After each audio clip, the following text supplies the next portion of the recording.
You there?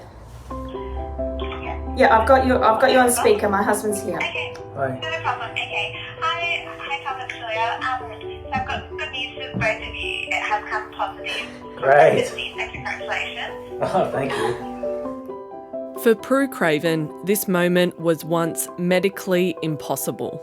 It was a very special time for us, very surreal.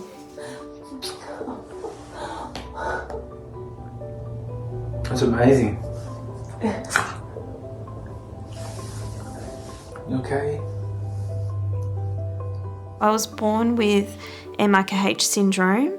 I was diagnosed when I was 17 years old after not getting a period. And essentially it means that I was born without a uterus and a partially formed vagina and no cervix. I have my ovaries, so that's how I've been able to do IVF. Prue and her husband Tom have dreamed of being parents. The pair endured 4 failed surrogacy attempts and have investigated adoption. 11 years of disappointment. I've undergone years of various infertility treatments, and that's what's led me to do the transplant. In 2022, the Royal Hospital for Women in Sydney launched a research trial for uterus transplants. The following year, Prue Craven and her donor Madonna Kostorfen were part of Australian medical history. Everything's really starting to feel so real now, and it's actually going to happen. It's just a cut on the tummy. Madonna underwent a radical hysterectomy. Her uterus was transplanted into Prue. It was the 3rd time the procedure had been performed in Australia.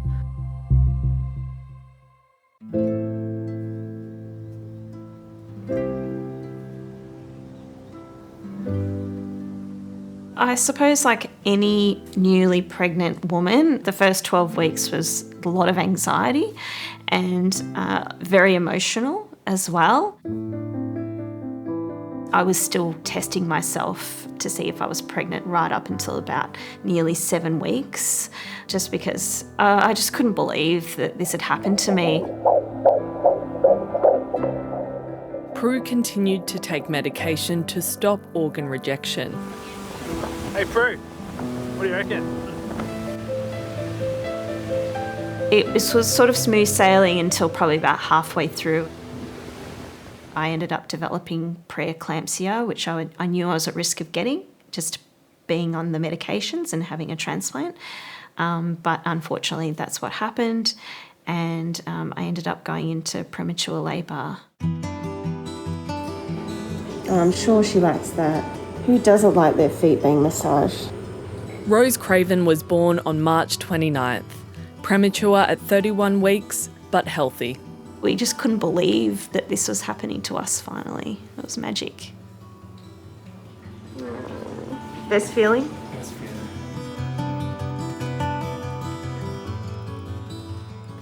This is Rose.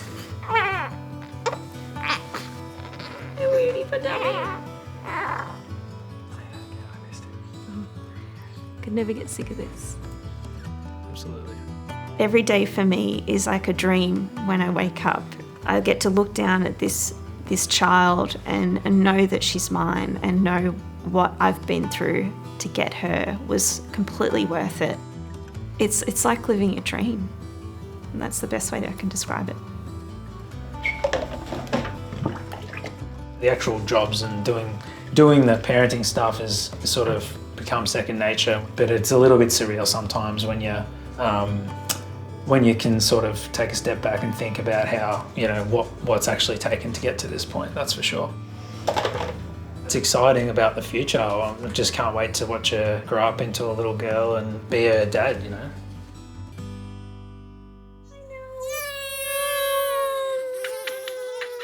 I think the most surreal moments are when I'm like sitting on the couch and I've fed her and she's sort of, having a snooze and relaxed and just enjoying being on my chest. That's the surreal part, that I have a baby. Like, this baby loves me. I'm going to be her mother. I wouldn't have been able to do this experience without Maddie, my donor, who graciously donated her uterus to me. This would have never have happened if it wasn't for her. I couldn't be happier. It's like everything that I've hoped and planned for Prue has come to fruition, and I'm just thrilled that it's actually been a wonderful result.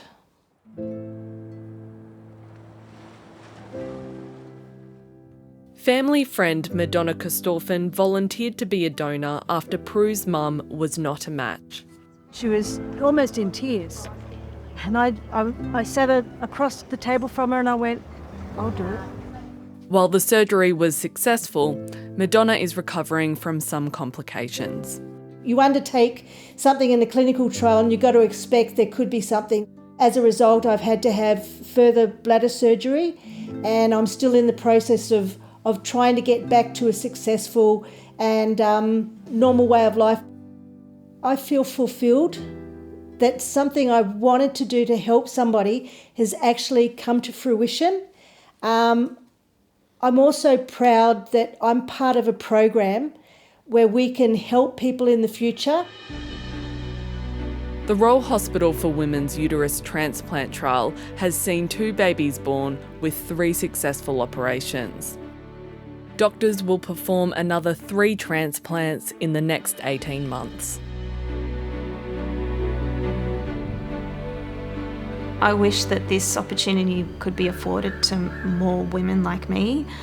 I'm not the only one out there. There's so many young women that message me asking me questions about the transplant, and that's not just locally, that's like all over the world.